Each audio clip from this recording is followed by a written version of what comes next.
Welcome to Let's Drink Bourbon. That's Wes Henderson in Florida. Look at that background. Wow. That's great. I'm going to watch for the birds flying in the background the entire time, Wes. I'm very excited to see the local animals there. Anyway, I'm Tim, and we're here with Robert Licorice at Ironroot Republic Distilling in Denison, Texas. Now, this is up the street from me. I learned about this when I was in the middle of filming a few episodes with Wes in Louisville, and I went to one of our favorite bars out there, Wes.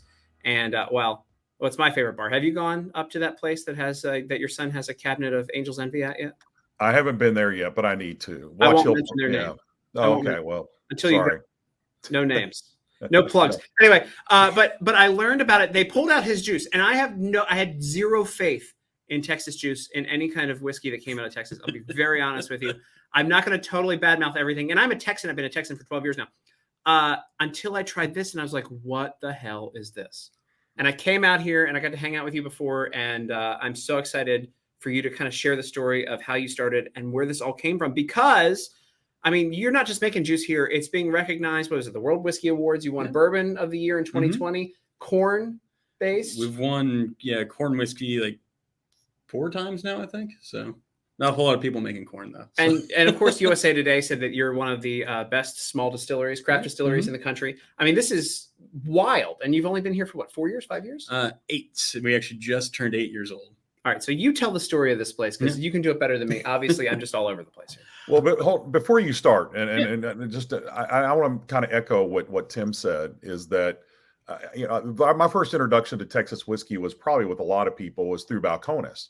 And I would say they were probably one of the first, them and oh my gosh, Garrison Brothers, kind of the grandfathers, I guess, of the Texas, whiskey movement, which I'm sure you'd probably agree with that. And, oh God, yeah.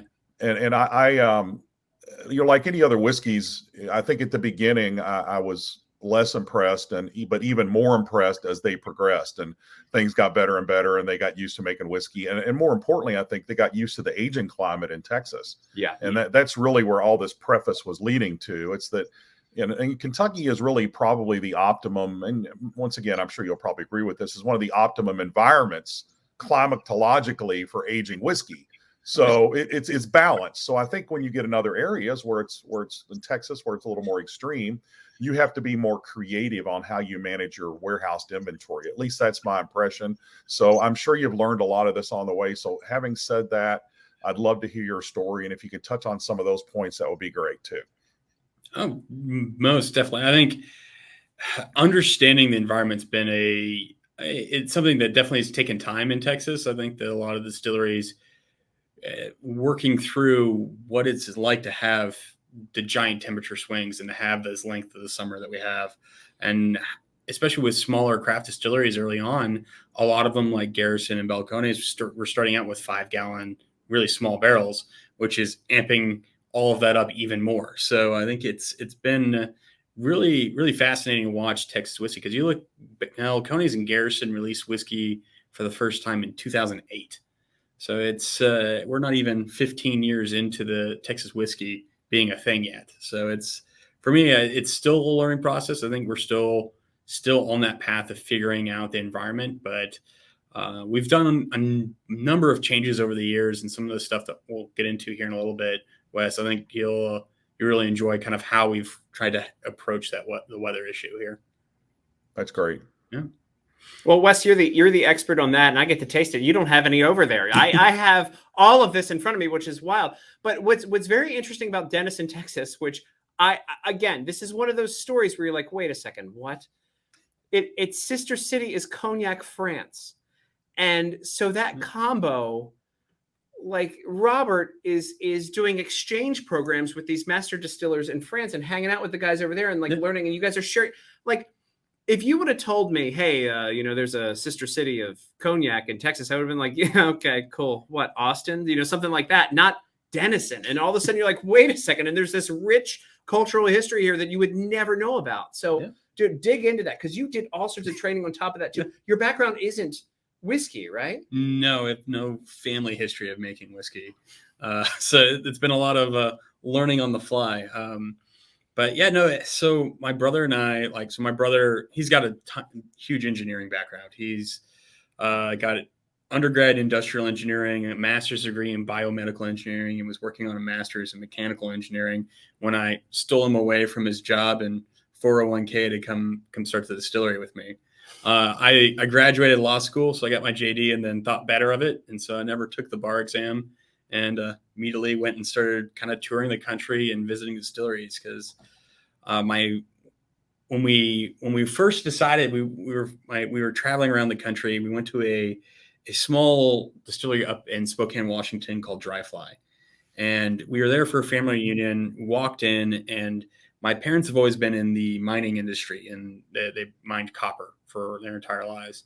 And so there's copper in our blood, is what we like to joke. They're from Butte, Montana originally.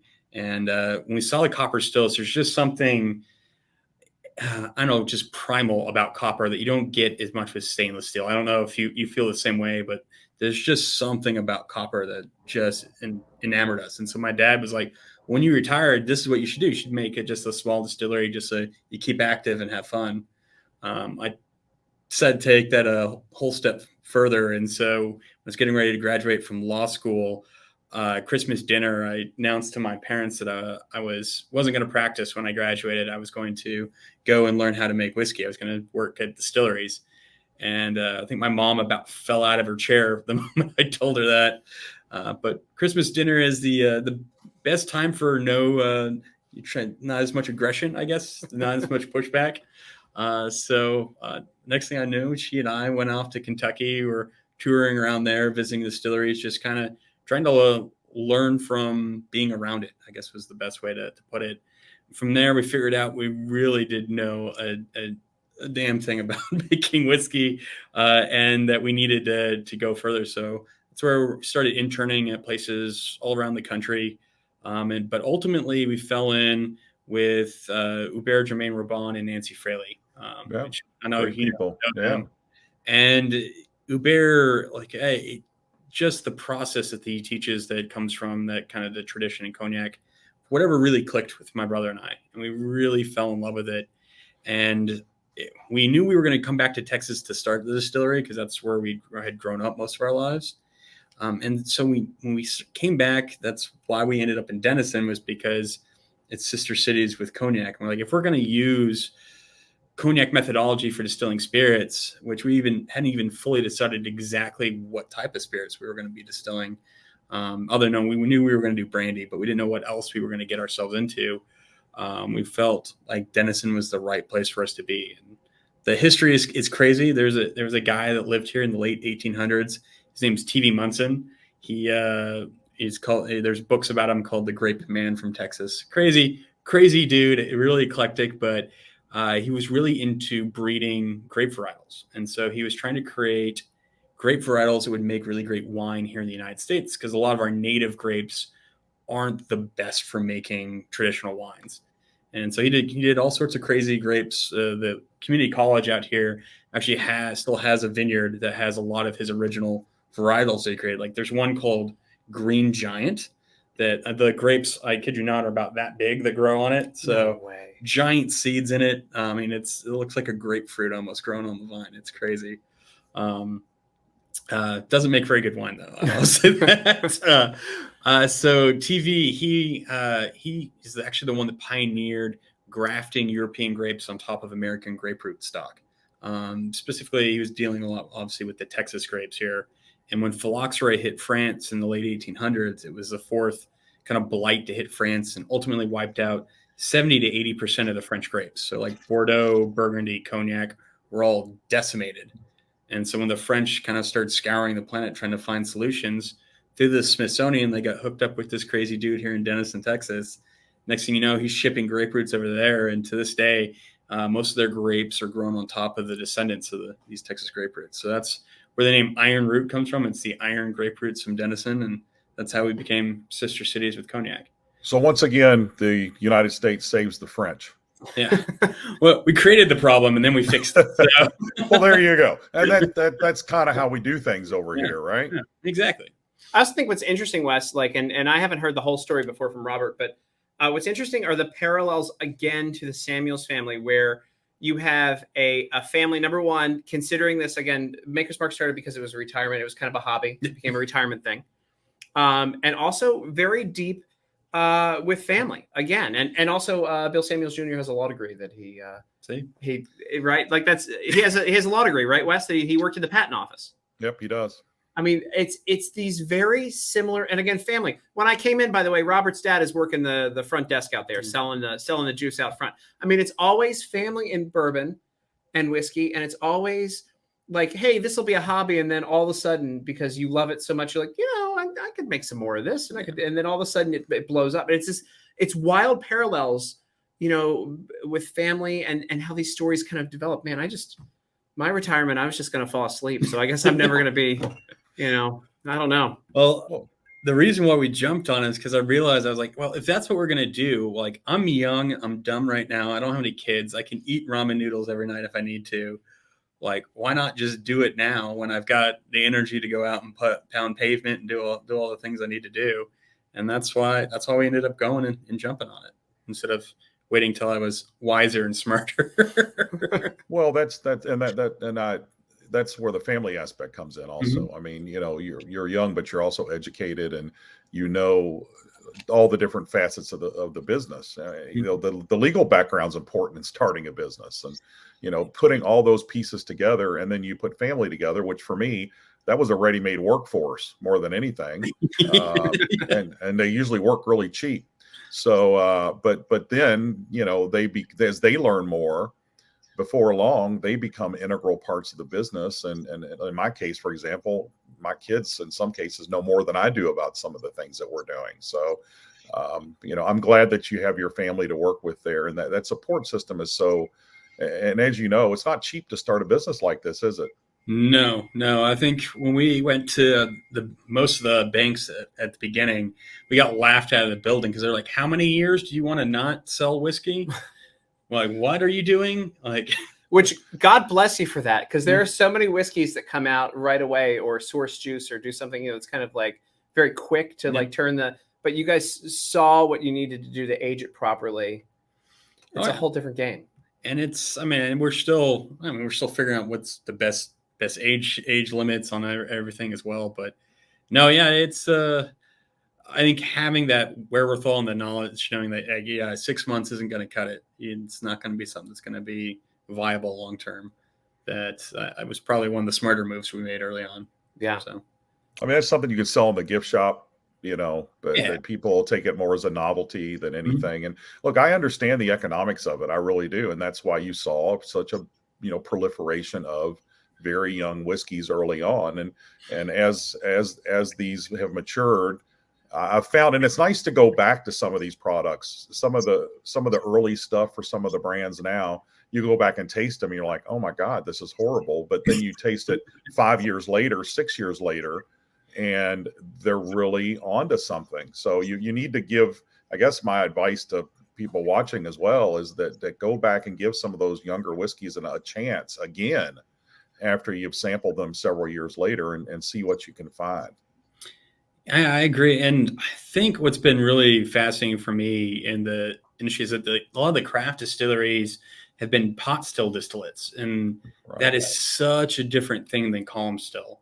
And I think part of it's been just understanding how to even work with pot still when it comes to bourbon, because just the grain profile from the two different types of spirit are so different that it can be jarring, especially people trying to push out pot still spirit at a younger age. It's oilier, way funkier. It needs a lot of time in barrel to really come into its own.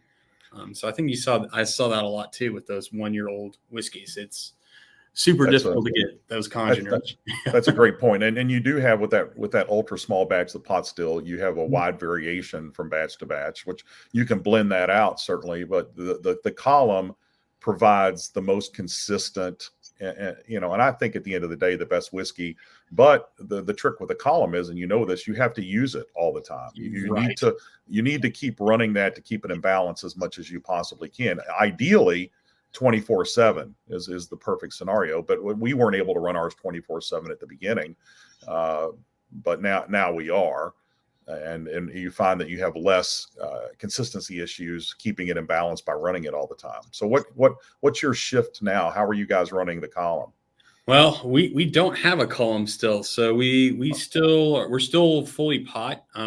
Okay, well, I'm we sorry, do. I blew that one. No, you're fine. No, Well, I think that's been the big, like, well, a lot of people when we were talking about Texas whiskey early on, I mean, especially when you're looking at Garrison and Balcones, that it is pure pot still. A lot of people were contributing what we call the Texas funk a lot to the weather. And I think people have been finding out more recently as the column stills have really started coming on in Texas. You've got some really great distilleries. TX is now starting to release some column still spirit where they had been all pot. Which I've had to actually revisit them because I did not give them a chance early on, and they're now starting to really come back around and do some good stuff. It's only been in the last couple of years where you've really seen them turn on. Still, Austin runs a column. It's actually a Canadian column still, which is a really runs a little bit differently than some of the like Vendome columns, which is really interesting. You've got another distillery, Treaty Oak, down in Austin, which is just now getting column still spirit out. And I think people are really going to start seeing weather versus still type versus all these things that are going on here. Because it is kind of the wild, wild west in Texas a little bit with production methodologies. I mean, we're all over the board from pots, different type of, you have the hybrid pots, the regular pots, the full columns, grain choices. I mean, just yeast choice. That's been really fascinating to watch what people are selecting yeast wise and seeing some of the results. Some of the things like I've seen have been definitely yeast based rather than anything else, which has been very interesting to me over the years. But I do wish that we had a column, I mean, a pot rather to do experimental stuff with. And not necessarily to try to recover from my last diatribe about pot still versus column still. I mean, I will say, I think for bourbon, I think for sure, in my opinion, I think it's the most consistent way to create the best quality spirit. I agree with you. I think the column still, especially when it comes to corn distillates, is really, really effective at putting out really high quality spirit. And quantity too. Yeah, that's the other thing. Yeah, being able to feeding the beast, as you mentioned, is the tough part of the column. But right. Well, that's where the creativity comes in with pots. Is you have that batch variation, and I embrace that. I think that's a wonderful. Not that it's dramatic swings, but you can savor the differences from batch to batch, and that's really kind of cool as well. So I think that's a fun way to do things. Tim? Yeah, my brain's gone. I'm going to turn this interview on you, actually, Wes, because I want to ask you questions about your stuff to kind of loop it back to what they're doing here. Secondary aging has become very important, and it's almost just common now with lots of things. It's people who master it and he's the godfather. That's what I was going to say. Yeah. So we're going to turn this on you, Wes. Oh, great. What got you started with the secondary aging? I mean, you're, again, Angel's Envy Rye, and I don't just say this because you're my friend, is like the preeminent rye, I think. I mean, there's nothing like it. You can't get close to it. Where did your concept come from to finish it in those Caribbean casks? And like, what was that like when you found it, when you got that perfect blend and flavor, like when you hit that? We've never done this. I've never turned an interview on you like this before, Wes, and I'm excited about this because the whole point of the podcast is to interview other guests instead of no, but I get, and it folds into our conversation here, and just to take a step back, we were inspired on finishing with the some of the scotches, the Balvenie, the Glenmorangies, those other products, and a way we needed to be different when we came to market. We just didn't want to, especially if we were sourcing whiskey, which we were. We did not want to put somebody else's whiskey in a bottle and call it ours without putting our mark on it. So it was by necessity. But as far as the rye goes, it was a no-brainer to me. Rye whiskey is spicy. That sweetness from the molasses of rum, it's a perfect balance for the spiciness of the rye. I never had any other thought on how I wanted to do it. And truthfully, it took all but a half an hour to find, the profile I wanted. Now finding the profile, as our guests knows full well, and getting it consistently is a different story entirely. And that's where that's where the artistry comes in, is, okay, well, we've worked backwards. We've created something we know we want to achieve. What is it going to take to get us to that point? And, and sometimes you just throw stuff in a barrel and say, well, we think it's going to be good. But let's see in 5 years, whether it's as good as we thought it was going to be. So, but yeah, so that's kind of the nexus. And I'm sure our friend here also understands that, and the trial and error that's involved in that. That's where I was going with it, because his finishing is, dude, the stuff that you're doing here is, thanks. It's wild. It's wild. And honestly, it changed the game. Again, I started the podcast by saying this. It changed the game for me, tasting your juice. And so, yeah, like, where did the concepts come from? Where, like, and kind of get into some of these products you got. I think initially a lot of the concepts really stemmed from the French training that we have. When we left Nancy and Hubert and we're coming back to Texas, the question to us was, well, what does Texas whiskey and Texas brandy taste like? And it was, well, Hubert, there isn't any Texas brandy right now. We hope we're going to change that, but at the moment there isn't any.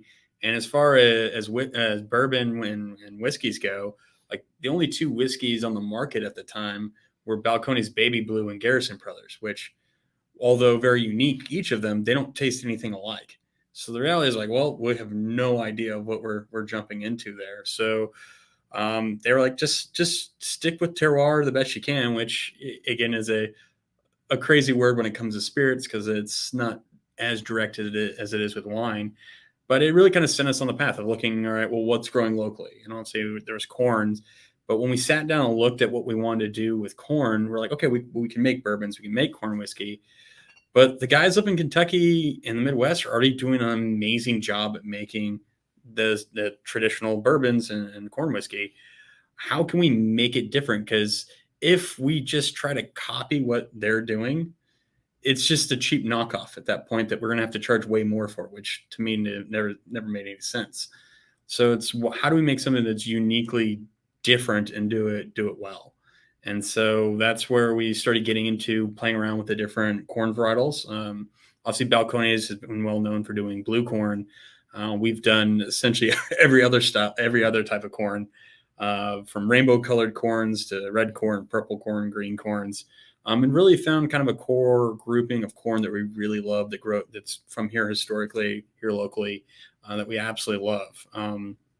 And so we really keyed on that. And then from that French training, that's where we decided to go more the pot still route. Now my brother did custom design our pot still out there. So it creates kind of the style of, I would say, pot still spirit that we want, which is focused a little bit more oily, a little bit heavier ester, without trying to pull as much of the pure grain characteristic out of the spirit. So it's been, we kind of played around with some of those concepts. And then when it came to the finishing side, or just even maturation, it's all about élevage for us. It's all the French blending techniques, the French maturation.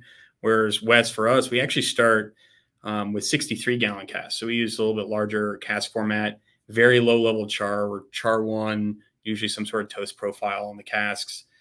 We use generally a blend of both American and European oak in the casks as well. And then we start at a high proof, and generally we're going to be playing with the proof as it matures, the stuff on the outer parts of the warehouse.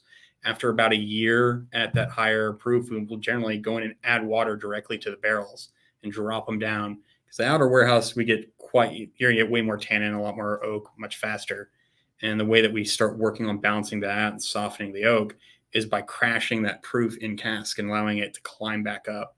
So unlike starting it at a low entry proof, we start high, go low, and come back up. So we're constantly playing with the cask. And I think the French, they typically go through, taste their barrels once a year, and they'll make adjustments. They might move it from new barrels to older barrels, which obviously you can't do with bourbon, but we do that with corn whiskey and some of the other whiskey types. And we play around with kind of getting the spirit to really fit with the amount of tannin that we're wanting to put in there, the amount of oak. So we really do try to play around quite a bit with that. So that's wild. Wes, this is your category, man. Ask away, because I think what he's doing is really innovative, and playing with that Texas heat. You would understand this more than me as the master distiller. Uh-oh. Are you muted, Wes? Man, I tell you what, the mute today. I think I'm thrown off. I had my year and a half or 2-year-old toddler grandson home from school today. He was sick, so I'm still shell shocked from chasing him around all morning. But yeah, I very familiar with that environment, in that we've created some accelerated maturation profiles over the years where we have experimented with elevated temperature and bringing the temperatures and in these containers up to, in some cases, up to like 160 degrees, and holding them there and lowering them and going back and forth. So, so I do get, certainly, though your warehouses aren't getting that hot, but I'm sure you're in the hundreds, many days, right? Yeah, well, this summer we definitely were. Our warehouse, it doesn't get as crazy as you'll see at like Garrison or Balcones, but we still have the extended summers. So, I mean, generally the hottest the warehouse gets is right around 100, 105. You avoided that 110 degree heat? Yeah, we're not hitting 110 quite yet. We do a lot of, like, again, and our distillery is actually an old boat dealership. So we've got all the big doors on the sides of where the barrel warehouse is that we open up and allow a lot of breeze and air to come through. Use the convection on it pretty effectively, but you have to be very careful with the high heat, which again is why we moved about 4 years ago to starting to use larger cask formats, just to help manage that a little bit better and to manage our angel share. I think we technically had the lowest angel share in the state at around 9% a year in brand new oak or 53-gallon casks, and with the 63s we're closer to about 6.5%. So we've lowered it quite a bit by just playing with cask type. I'm sure you've heard this joke a million times, but and I use it in presentations. What do you call a barrel in Texas that's been sitting in a warehouse for 5 years? Nothing. Empty. Right. And I use that a lot, when I talk about climatology. But that's a good opportunity to, with those. But I guess the flip side of that, though, is you don't get that cold, right? So, which makes it harder to manage, I think, because you really need that, not just that expansion into the wood, you need the contraction. But maybe the hotter it gets, and I'm not sure about this, and I'll pose it as a question. If it's we usually see that contraction at much lower temperatures here, but our whiskey isn't getting as hot as yours is. So, if it's getting hotter, does it contract out of the wood at a lower temperature? And you may or may not know the answer to that, but I don't know what your feel for that is. I mean, it still does contract pretty well. I mean, we're still looking at, during most of the year, we'll get down the barrel warehouse in the evening. We'll get down to 60 or 70 degrees. So we still do get, and then obviously November, December, January, February will be, 50s. So we still do get the contraction. It's not nearly as much as what you guys get. Right. It's in a shorter time period. Right. It's a shorter, well, that's, because really these warehouses, even in the winter, it's not getting freezing inside these warehouses in Kentucky. So, I'd say 40s and 50s is probably a good, so you're getting a lot of that swing. You're just getting it in more compressed fashion, which is great, learning more about this from you. Yeah, no, it's, and that's been one of the things that we did from the very beginning, was we track all the humidities and temperatures in the warehouse every day. So it's a part of the documents and stuff that we keep just to see. And when we have the vicious summers like this summer, it's really interesting to see just that pure heavy tannin coming out in the cask. Like right now, like people always want to do for us single barrel picks in July and August. And we have to tell them, like, no, like you don't want to taste the whiskey in July and August, because it is like pure raw tannin sitting out in a lot of those barrels. It's just not fun to be playing around and drinking at that time.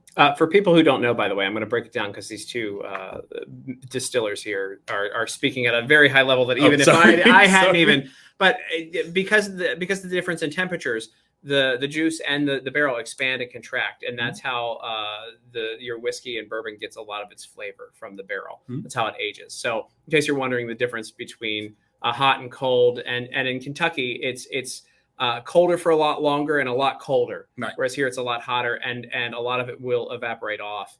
And so that's why, again, if you're not familiar with the science behind it, and I geek out, obviously, but I'm also a consumer. Like I was going to say, actually, I'll tell you about my experience at Specs and buying an armful of your stuff. I just literally ripped it off a shelf when I saw it. But again, did you pay for it this time? This time, Wes has seen my behavior in instances, but no, I did not rob a liquor store this time, Wes. Okay, good. I do. My glassware, however, is questionable at my house. But no, I mean, there's a lot to it, and what evaporates off, is called the angel's share. Obviously, what stays in the barrel is called the angel's envy, right, Wes? That's what we say, but it's I'm sure other people say other things. Somebody else might call it Promethean or hubris or Icarus, right? Oh yeah. Okay. There you go. How about that? Look at us. Well, he getting it. Well, and thanks for breaking that down, Tim. And it is important because we did kind of go off on a tangent there. Well, which is a great tangent to go into, but yeah, you do have to break it down. We're putting bourbon in a charred oak barrel, or whiskey in a charred oak barrel. And in order to get the benefit of that char, we've got to manage to have that whiskey push in and out of that wood, which is porous. And the way we get it to push in and out of the wood is with, by and large, by the climate. It's going to get 100% of its color. And, it's debatable. 70% or more from the flavor from the barrel as well. So, and then we just kind of went off on all the different extremes that you can get into aging. And I'd imagine the science behind it, when you break it down, ends up looking like the Manhattan Project on a chalkboard at some point, when you're trying to figure out exactly what the perfect, how to make the perfect bourbon for your business, and then how to blend it and everything else. I mean, by the time you're finished with all these calculations and again, the different climates and it's much more extreme here. Right. So that adds a whole nother element to trying to play around and figure that out. And that's why, when we were talking about barrel entry proof and watering down in barrel earlier, the reason why that's important is because different compounds in the oak and the wood are water soluble and other ones are alcohol soluble.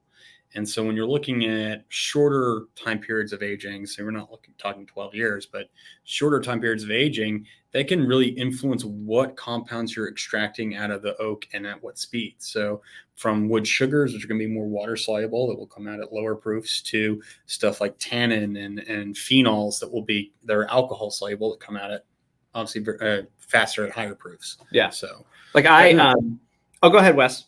No, but Nancy Fraley is probably one of the best experts you can learn from on those extractions and things like that. That's I'm more kind of I want to use the word esoteric. I don't know if that's a good word or not, but more abstract about how I approach that, as opposed to the and there's a big science out there. My dad was big into the science, and but I don't, and I'm sure you'll agree.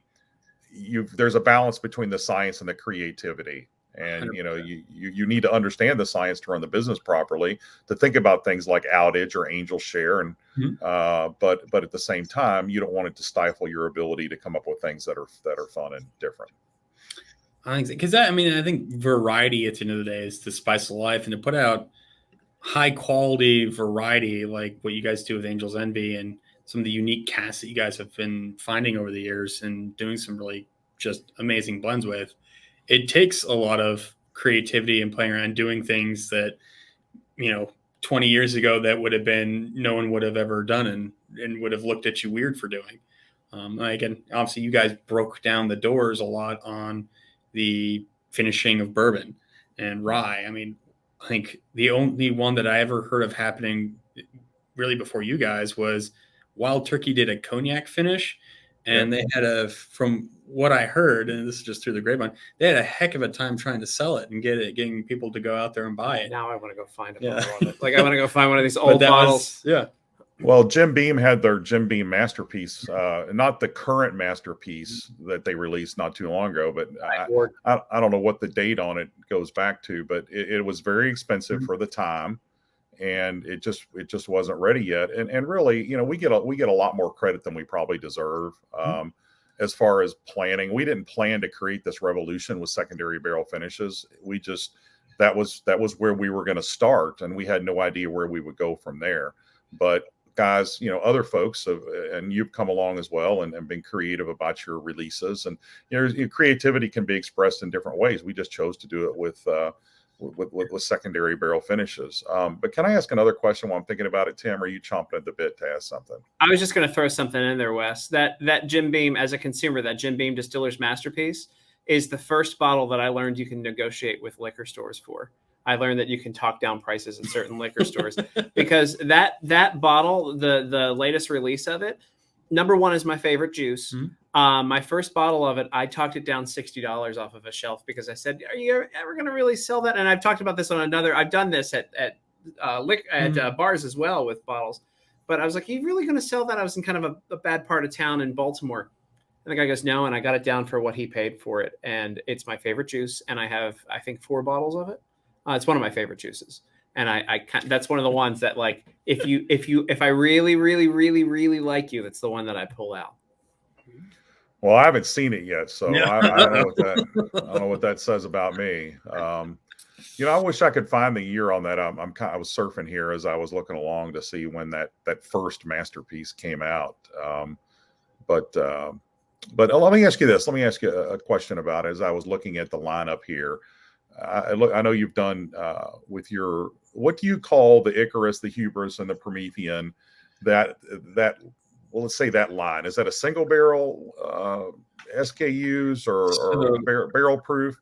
So Icarus and Hubris are limited corn whiskey releases. We do Hubris, which is the unfinished. It's just our pure ex bourbon. So it's actually ex bourbon, but 100% European oak. Purple corn whiskey, and we release that in December every year. Icarus is that guy that we take and we actually age it in peated single malt casks and port casks. So we joked. So the very first whiskey that we became kind of known for was actually Hubris, which is, it's a really fun 4-year-old corn whiskey at 117 proof. But it's the first one we became known for. But Jonathan and I were joking that corn whiskey really is the redheaded stepchild of the whiskey world. Like, not a whole lot of people care about corn whiskey. And so we were drinking one night we were with Nancy Fraley, and we were joking about it. And my brother goes, "Well, if it was Scotch, if it was grain whiskey, people would care about it." And so we're like, "What?" He's like, "Yeah, if we called it grain whiskey out of Scotland, they get a lot more respect for their grain whiskey." And he sat there and he goes, "What if we treated it like Scotch?" I'm like, What do you mean? He's like, "What's your favorite things about Scotch?" I was like, "Well, honestly, right now I'm in this phase where I'm big into peat, big into big sherry and port bombs and Scotch." And so next thing I know, Nancy's whipping out a vial, and we started playing around, blending just a little bit of the peaty, smoky malt in with the corn whiskey, and kind of fell in love with it. So we do secondary finishing on corn whiskey to do. But that's phenomenal. Yeah. That is phenomenal, and that is, that's the essence of innovation. Right. It really is, and to see that type of innovation, I think it's incredible. I really do. And a lot of time, as you mentioned, corn whiskey has been kind of the redheaded stepchild, and blended whiskeys for the longest time were the same way. Yeah. And now you've seen a lot of blended whiskeys in the industry, and much of it is by necessity, because everybody was running out of whiskey, and they're like, "Well, hell, we'll start, doing some blends and try to pass off blended whiskey." But now there's that, instead of being considered, I don't know if inferior is a good word for it, but less desirable. Now, blended whiskey has been accepted, and in some cases, people are saying, "Wow, what creativity you can have by blending all these different whiskeys together." Same with corn whiskey. you can create a following for a category just by doing what you guys are doing. Yeah, just playing around with the lesser known categories. But and to me also, like I with the intense weather here in Texas, one of the things that my brother and I have talked about from the very beginning is that we really think there's a big opportunity in Texas for used cask aging and maturation in the state, because without the kind of the intensity of a new cask, you can do a lot of really fun things. And so that's why we've really dug into and play around a lot with used barrels. Fun. Tim, tell me about the place there that you're sitting in. And it's small, and I can't believe, by the way, this is the thing that shocked me. Mm-hmm. All right. So you've got it's been now how many awards do you have here? Oh geez. A bunch. All of them. Yeah, like literally a wall full of awards, and geeky people, super geeky people know that this is here. You show up, obviously, I mean, the place smells great. Like you got aging in the back. Yeah. You got the still out there. They're still, hand bottling everything old school, because they're growing. But what's amazing to me out here in Denison is that there isn't, and I said this to you earlier, and I didn't mean it to be like offensive. I hope it wasn't. I was like, why isn't this place packed all the time? The two times I've been here, there was a small group that was here just as I was coming in. But for this winning so many awards and being so uniquely located in Texas where it is, I want more people. Like I'm here to like be your propagandist, basically. Like I'm here to like literally to preach about your stuff, because it's remarkable what can be found here. And when you come out to Denison, they have a little cute downtown. I'm going to be like I'm going to be the publicist for Denison. They have a cute downtown. I love antique shopping. They have a couple of places there, a couple of really great little eateries. And then you come here, you could make a day out here. If you live in Texas, if you live in Southern Oklahoma, you can make a day coming out here. There's a great resort that's like 20 minutes away. There's so many things. And it was $99 a night for that resort, by the way. So like you could come out here, come and do a flight of some of the best juice I've had, well, period, in Texas. But some of the best juice I've had, top 10 overall, in my drinking days, and be blown away. And it's so affordable and so reasonable. It's crazy. I want people to know about you, but before that, I'm going to go to Specs, which is one of the Texas big liquor stores, and clean your stuff off the shelves. Because I found one of I believe it was your Harbinger 115. Mm-hmm. I won't say for how much. It was cheap. Yeah. And about $50-$60. Yeah. And I took it was the one with the raised metal logo on it. And I just took an armful and just took it up to the counter and put it down. I couldn't believe it wasn't allocated. I think it is allocated, actually. And they just left it out. And I hit the jackpot, and I'm hoarding it to drink later. But there's nothing like it. And when you come out to this distillery, when you come out to Ironroot, you're going to meet Robert. I mean, that's the thing. And again, a great little town for like a family vacation, or just if it's a couple that wants to get away, to come here and hang out at the distillery. I mean, it's just so unique to me, and I can't believe it was all this time, like an hour and a half, not even, like an hour 15 away from Dallas, where I live, and DFW Airport. And I'm like, oh my God, what have I been doing with my life?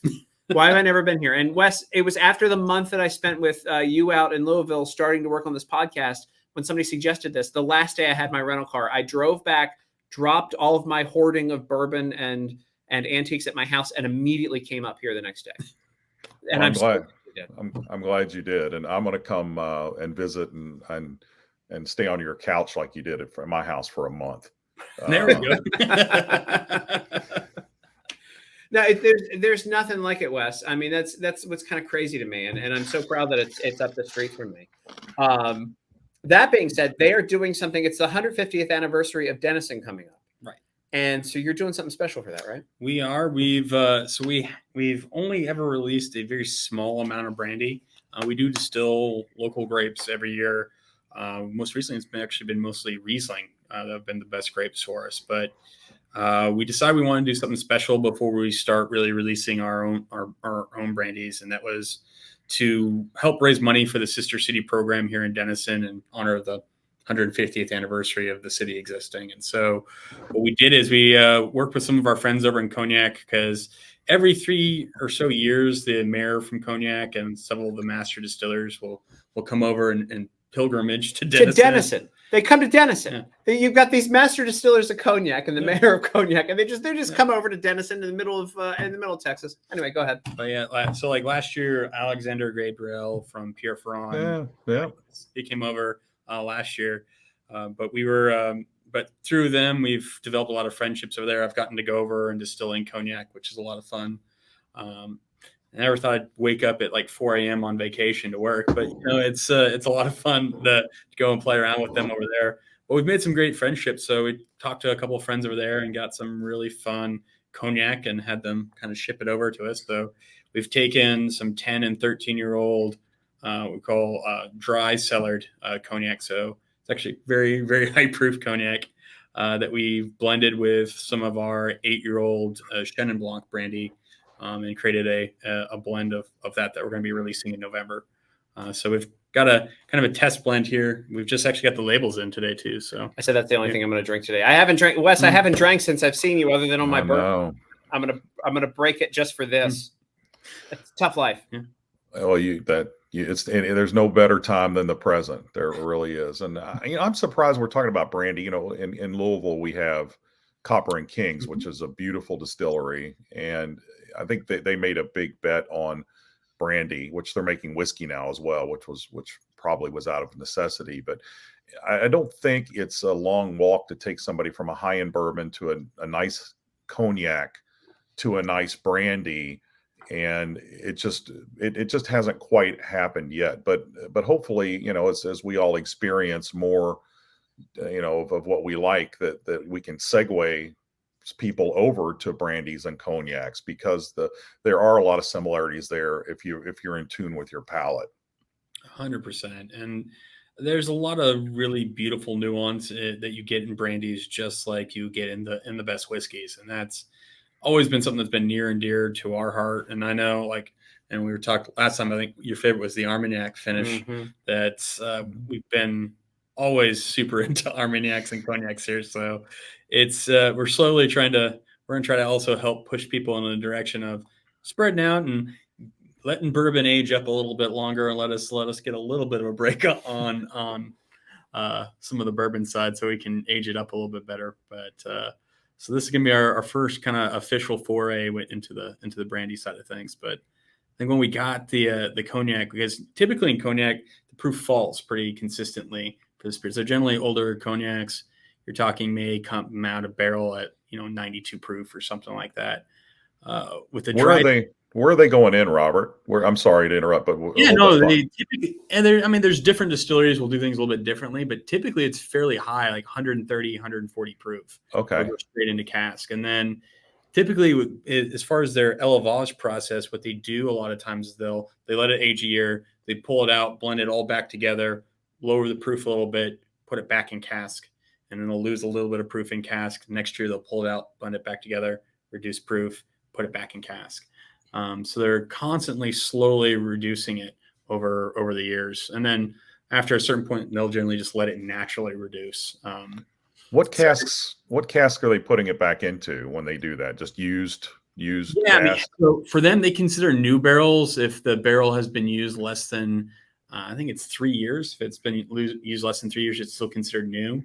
So generally, it'll start out in new for about the first year or maybe first 2 years, and then after that goes into more used casks. It'll be something between 3 to 12 year used casks, and then after a period of time, based on what they're tasting, they may move it into completely exhausted barrels. There's many distilleries I visited there that had barrels that were 60 or 70 years old, some even older, that they put the oldest brandies in because they don't want any more oak. They just want it to breathe and continue concentrating and maturing.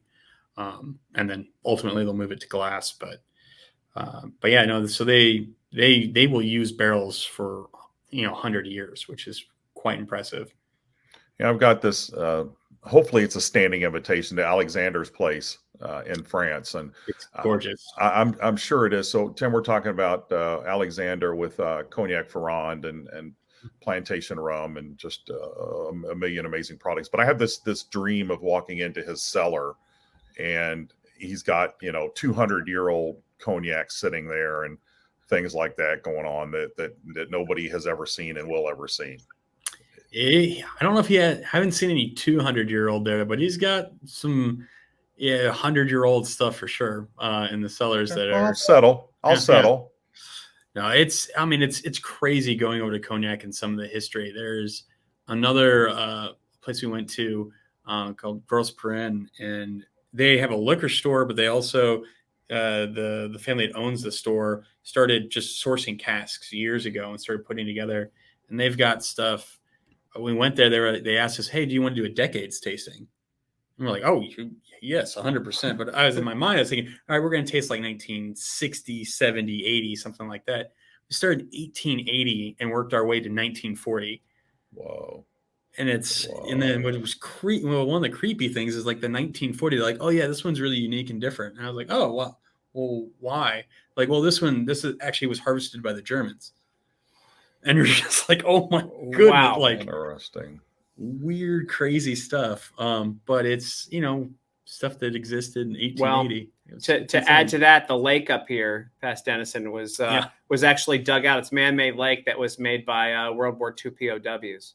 So Eisenhower, who was born up here, right? Yep, he was born in Denison. Yeah, he was born in Denison. He took a couple of those Nazi prisoners, and said, "Hey, start digging. We need a lake in my hometown." Keep digging till we have a big ass lake. Yeah, that's what happened. So it's kind of wild. It's what you get for being a Nazi. Yeah. Just you gotta dig. Just saying.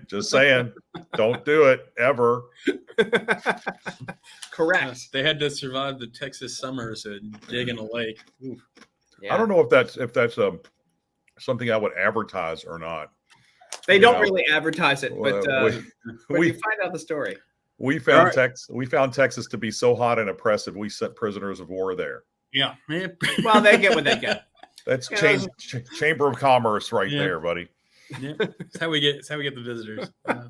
Good. Tim's going to be editing like a madman here before the show, I'm sure. Not this one. No, it's not. This won't be. Actually, this will be the easiest one I think that we've done in a while. But no, I just really, again, and I hope that the listeners and the viewers get this from me. I was so shocked that this place was here. And that number one, I was shocked that Texas had good juice. Number two, I was shocked that this place was, 75 minutes up the street from me. Mm-hmm. And it's amazing. And how far is your distribution going on these so far? Can people get this? So we do about 30 states. We work with Total Wine pretty closely outside of Texas at the moment. So you can, if you have a Total Wine near, you can find our 115 proof bourbon.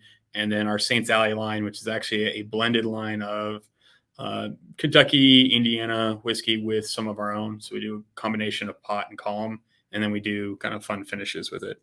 Yeah. So that one's available in about 30 states, I'd say. The Harbinger, we're still growing because when we ended up winning the best bourbon from Whiskey Magazine that year, we only made about 200 barrels of whiskey a year. So not a whole heck of a lot. So we're still playing catch up because, part of it is we also are trying to age up our whiskeys. Most of the kind of core line right now is 2.5 to 4.5 year old blended together. But we're moving a lot more of it to kind of the 4 to 6 year aging mark. Because I think our oldest barrels just turned 8 last week. So happy birthday. Woo! And they're not emptied yet, so that's a great cause for celebration. Well, what about the gin and the vodka? A lot of times we'll see newer distilleries. Sometimes that pays the bills early on. It did. Our first 2 years, that is how we paid all of our bills. Today we actually don't distribute them, so they're only at the distillery. But we actually haven't even made gin in 2 years. Because we ended up all of the neutral we were making for the last 2 years was just being donated to all of our local hospitals for the sanitizer purposes. Yeah. Well, that's great. That's great. We were all able to help there. I'm glad you guys were able to do that too. Yeah. I tell you, it was kind of a cool thing, Wes, that we were able to do that as an industry. Just because I remember we even had a bunch of little ladies from the Baptist church in town that drove up, probably a year into the pandemic, and they just stopped by the guy with the car, and they come in and they just started buying shirts and glasses and stuff. And we're like, oh, hey, wait, why are you guys here? Like, well, we don't believe in liquor. And actually, when you guys started up here, we were very upset that liquor company moved into our town, but we see what you've done during this, so we want to support you, but we don't drink any alcohol, but we'll buy shirts and glasses. So that was kind of a really cool moment for us.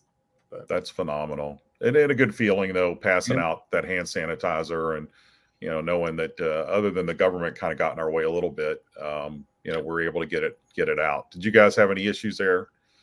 No, we did. So we actually, what we ended up doing was working. So all the hospitals had their own compounding pharmacists. So we were just making the alcohol and sending them the alcohol directly as a donation.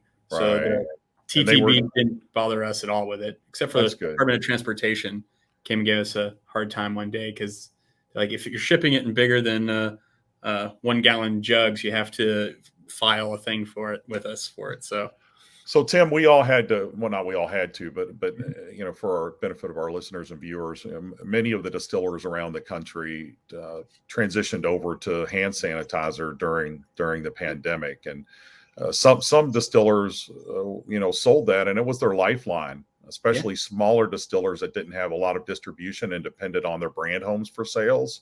And if they didn't have products out in the retail market, which was booming, they had to make their money at their distillery location. So that was able to happen. But as part of the process, you have to denature it. You can't take alcohol off the still the way it is and put it in a bottle and call it hand sanitizer, because theoretically people can drink it. So we have to denature it, which means adding agents to the alcohol to really make it undrinkable is what it boils down to. Mm-hmm. And that was part of the process. And we had some back and forth with the FDA and the TTB on taxation there, but they finally figured out that we were doing a good thing and not trying to rip them off for tax money. Right. Right. I do commend them that they did ultimately get on the right page on it, but it was a crazy thing there for a little bit. Yeah, and you have to commend them because you're distilling right now. I'm retired. Mm-hmm. I can say whatever I want. The TTB is, they're talk about a government organization that's really improved over back in the day when we were doing label approvals and things like that. We had so much inconsistency. You'd have one analyst say, okay, this is okay on a label, and 5 minutes later you'd say another one would say it's not. And now they've made things so much easier. It's online. It's you can do your submissions. It's a fairly streamlined process. What they've done is they kind of put the onus back on the producers to say, well, we're not going to police you as much, but if you screw up, it's we're gonna drop it on you. Oh, yeah.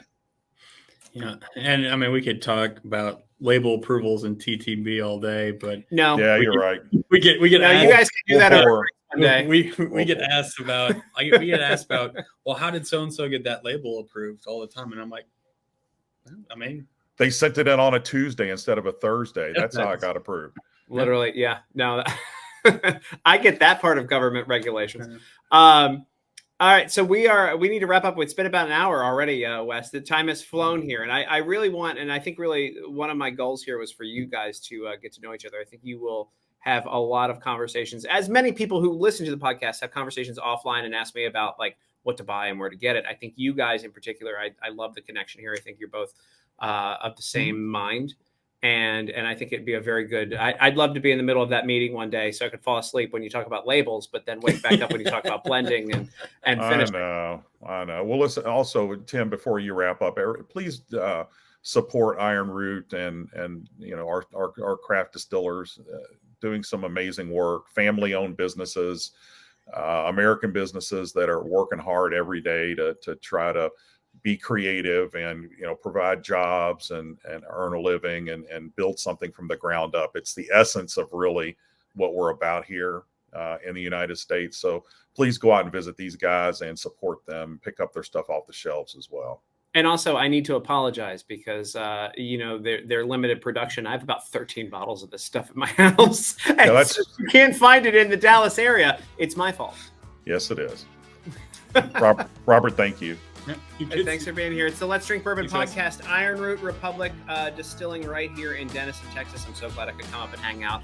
That's Wes. I'm Tim. We're going to play the music that we don't have to pay for right now. There we go. Thanks for watching.